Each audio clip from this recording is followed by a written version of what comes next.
makes Febreze air effects different? While cheaper aerosols rely on artificial propellants, Febreze uses a 100% natural propellant. Check it out. Pressure created by what's in your air makes the bottle spray, which means freshness everyone will love. Febreze. So how's your day going? Not bad. Well, you got to run back to the store so you don't get cold. Alex? Give more than a gift. Etsy. I remember just happening now. When it comes to serving, it's one of the busiest times of the year, but some organizations here in San Antonio, they say they simply don't have enough volunteers. Coming up, more on the need Thanksgiving week and beyond. It's the season of giving. Unfortunately, it's also the season for taking. Coming up, some products to help protect your home and your porch from people who steal your packages. And I'm going to be live from ZooLights, showing you some spectacular light displays and getting you ready for a cold front and some areas of rain by Thanksgiving. We'll see you in a bit. The News at 5 starts right now. Now, first at 5, San Antonio police have arrested the man they think carried out a shooting last night. The suspect's name is Daniel Perez. He's 28. Investigators say that he shot a man at an apartment complex on Broadway right across from the Pearl. According to a sergeant at the scene, a group was inside one of those units when an argument started, and then those shots were fired. The 44-year-old victim taken to the hospital, but Perez had already fled the scene. At last check, the victim was in critical condition. We keep on talking about the labor and supply shortage, and at this time of the year, it's all hands on deck. But when it comes to volunteers, there's also appears to be no shortage of people stepping up for nonprofits. You know, some organizations say that they've had so many volunteers that they're actually turning people away, but others, they still need help. KSAT's Alicia Barrera has the details. We're in need of about 20 additional volunteers per day. It's almost a new year, but before 2022 rolls around, some local nonprofits need help now, especially in the season of giving. Meals on Wheels has seen requests for meal services just absolutely skyrocket during the entire pandemic. At Meals on Wheels San Antonio, the number of people they serve has doubled. Most of these folks are what we technically call homebound. They have great difficulty leaving their home. They can't get out. Right now, they're about 90 volunteers short per week, and they're not the only ones. The San Antonio Salvation Army reports a shortage of bell ringers for the annual Red Kettle campaign. On the other side of things, there's organizations who say they've actually had to turn away volunteers, and that's because they're having to scale back because of the pandemic. The folks at Raul Jimenez had to cut the amount of meals prepared in half to 12,500, which means less volunteers. This year, we're at about, from beginning to end, 450, with only about 15 volunteers per shift. We are grateful to the volunteers. They're really the backbone of this organization. Organizations like Elf Louise have already filled their need for volunteers during the holidays, but all say there's a chance to further their missions by donating online or signing up for the next opportunity. Alicia Barrera, KSAT 12 News. It was supposed to be fun, but it ended in disaster for homeowners on the east side. This is after a bonfire spread to 2 homes. Happened around 11:30 last night on the 300 block of Vine. That's near Martin Luther King Drive and South Walters. One homeowner says that the bonfire spread to the inside of a home and then to the neighbors. My surveillance cameras, they just kept going off, and I woke up to check them, and I noticed, the back of the house was on fire. Yeah, that's not how you want to be woken up. That's Ruben Castillo. He says that the fire damaged part of his home, but he is grateful that he was able to hear his alarm. It woke him up. Because of it, he and his family made it out of their home safely. We're told that everyone next door to him is also okay. San Antonio police hoping new evidence in a fatal shooting is going to bring them new leads. SAPD releasing these photos of a vehicle at the heart of a shooting. 64-year-old Clarence Lewis was killed back on April 28th on the east side. He was shot in the 500 block of Sterling Drive. That's near I-10 and Martin Luther King Drive. These pictures bringing officers closer to finding the suspect. If you have any information, you're being asked to call Crime Stoppers at 210-224-STOP. And now we have an update on that deadly crash during a parade in Wisconsin. 39-year-old Darrell Brooks Jr. now in custody, and we have learned that he was out on bond for an incident earlier this month in which he's accused of running over a woman at a gas station. Now, yesterday's crash killed at least 5 people, injured nearly 50 others, including more than a dozen kids. That's after Brooks allegedly plowed an SUV into a parade crowd. Investigators say that he was fleeing the scene of a domestic disturbance before he crashed into that crowd. Now he's facing several homicide and other charges.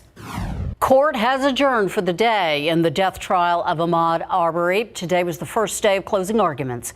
Over the last 2 weeks, we've heard from more than 20 witnesses.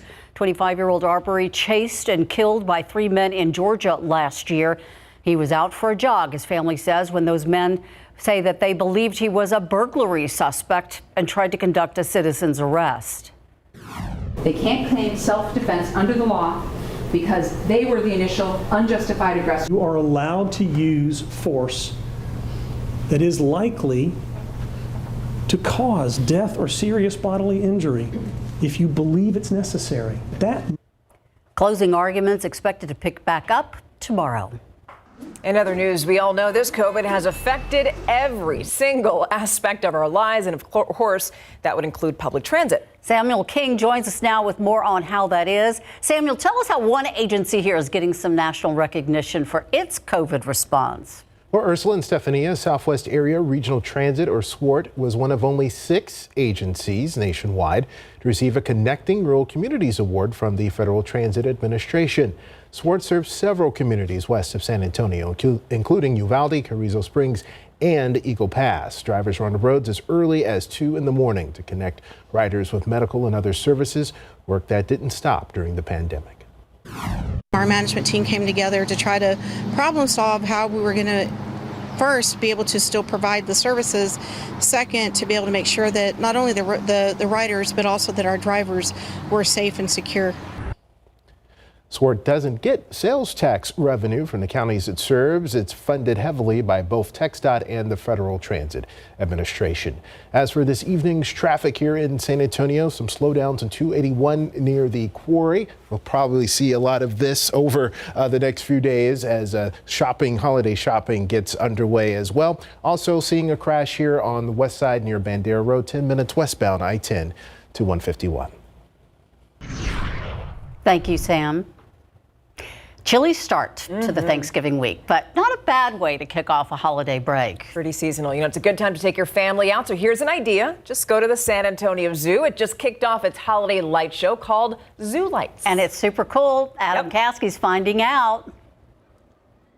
Yeah, it's going to chill off pretty quickly this evening. That's why I do have a jacket off screen, because I will be wearing that come the 6 o'clock newscast. We are at ZooLights, obviously at the San Antonio Zoo. Families are already filtering in. This is just the first thing you see when you walk in. And of course, still a little bright out here, but we'll show you some cool lights later at 5 and especially at 6 o'clock. But let's get to our temperatures right now. Beautiful, comfortable. Look at our weather watchers. Some lower 70s along the Rio Grande, upper 60s to near 70 elsewhere. And that's what we're dealing with right now. At Floresville, for example, at 69 degrees. And as we go through the evening, these temperatures are going to fall off quickly. I'll detail that, have some more light displays for you here from the zoo, and get into the active weather pattern that's going to hit us by Thanksgiving. More on that in just a bit. All right. Thank you so much, Adam. Now, Thanksgiving 3 days away. Many of you are expected to leave your homes in order to visit family, and you are going to have company. Experts say that we should see the same number of travelers that we saw pre-pandemic, and they are worried because COVID cases are up. And as ABC's Dan Lieberman explains, health officials are trying to get more people vaccinated. The Sunday after Thanksgiving is expected to be the single busiest travel day of the year, with an estimated 2.4 million passengers. The TSA already reporting a record number of travelers on Friday, more than 2.2 million people, with about 70% of Americans planning to spend the holidays with family and friends from outside their own home. Dr. Anthony Fauci giving his okay with some preconditions. If you're vaccinated, and hopefully you'll be boosted too, and your family is, you can enjoy a typical Thanksgiving meal. People who are not vaccinated, they're the major source of the infection in the community. This as Biden administration officials confirm ahead of today's vaccine mandate deadline that more than 90% of federal workers have had at least one shot, with 93% of TSA workers now in compliance. Despite fears that the mandate will lead to staff shortages, disrupting holiday travel, U.S. Transportation Secretary Pete Buttigieg on NBC's Meet the Press telling people not to worry. People aren't getting immediately pulled off of their posts. It's part of a process to make sure that everyone in the federal workforce is safe. And the CDC making its recommendation last week that all adults 18 and older get a booster shot at least 6 months after their second dose of Pfizer or Moderna vaccines, or 2 months after the single dose of the J&J vaccine. Dan Lieberman, ABC News, New York. Arthur with a look ahead and what we're working on for the news at 6 o'clock. A story remembering a giant in the fight for Latino civil rights. Whether it's redistricting, whether it's voter suppression, whether it's any kind of civil rights violation. Coming up at 6, we're focusing on the life and legacy of Luis Vera. He died at his home in San Antonio over the weekend after battling an illness. How he is being remembered as a fighter, as the general counsel for LULAC. Plus, a surgical invention already saving lives created by a trauma surgeon right here in San Antonio. I'm Courtney Friedman. Coming up tonight, why this retractor is so special. Those stories and more coming your way in less than an hour. Stephania and Ursula. Thank you, Myra. New at 5, it is the season for giving. Unfortunately, it's also the season for taking. Thieves are going to be making the rounds. They're scouting out porches for package deliveries already. 12 on your side's Marilyn Moritz with some products that can help you protect what is yours. They are the Grinches stealing your holiday and your packages. So how can you protect your home deliveries? One option is a box. The big box that you sit on your porch and your delivery people can drop your packages into. They're a really great option if you can get your delivery people to use them. My experience was that it varied drastically. Other drawbacks, prices start at about $150 and they're space hogs. Another option, a battery-powered video doorbell that can detect when packages are left on your porch. It sends you an alert and keeps tabs on your entryway. Not only are they really easy to install with no complex or intimidating wiring, but they are also pretty affordable. This Ring video doorbell is $100, and if you subscribe to a Ring Protect plan for $3 a month, it will send package alerts to you. To extend the security beyond your front door, consider adding or upgrading your floodlights to something more high-tech with a camera. Consumer Reports tried 3 floodlight security cameras. Floodlight cameras are really just security cameras that double as floodlights. And the nice thing about floodlights is on most homes, they're in spots that are ideal places for cameras. You can easily swap out your existing floodlights with this $180 Eufy. It lets you store recordings on the camera itself. And a bonus, with floodlight cameras, you can control them from your smart speaker or your phone. Marilyn Moritz, KSAT 12 News. Hundreds of families are extra thankful this Thanksgiving. We're going to tell you how they got a head start on the holiday coming up.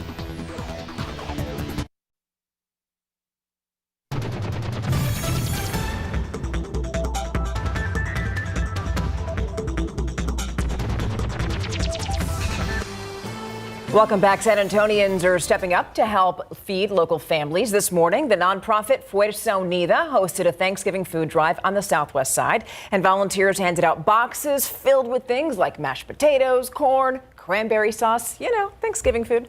And the people picking them up were extra happy because considering food prices are up, this really couldn't have come at a better time. We have a lot of families that are living paycheck to paycheck. It means a lot to them to just have that stress taken off their back. And it also means a lot to them to just know that somebody in the organization, in the community, is caring about them. About 200 families got boxes this morning. We know that local businesses and the San Antonio Food Bank donated all that stuff. Our KSAT Community Share the Shoes drive with the San Antonio Police Department still underway, and we are collecting new shoe donations from toddler-sized all the way to teenagers through the end of November. So if you'd like to donate, you can bring a pair of new shoes to any police substation. You see the locations right there on your screen. And anything you bring is going to benefit Good Samaritan Community Services. But here's the thing, even if you can't bring new shoes, you can still help. Maybe you could donate some money. Visit GoodSamaritanCommunityServices.org. We want to take a look outside with live cam right now, flying over the San Antonio Zoo, which is all lit up. They're opening up their ZooLights. And if you haven't seen this before, it really is a fun night to take the kids out. Yeah, definitely. A lot of people have the week off this week, right? Because of the holidays. A great place to go and take your family. Our Adam Caskey is there live with the details on that and also to give us our forecast. Yes, and there's a lot to talk about. We've got the ZooLights going on and some active weather heading toward us by Thanksgiving. Now, we just walked down the walkway here from where we were earlier, next to the big tree when you first walk in. And this is actually one of their newer sights to see at night here for ZooLights, which, by the way, runs through January 2nd.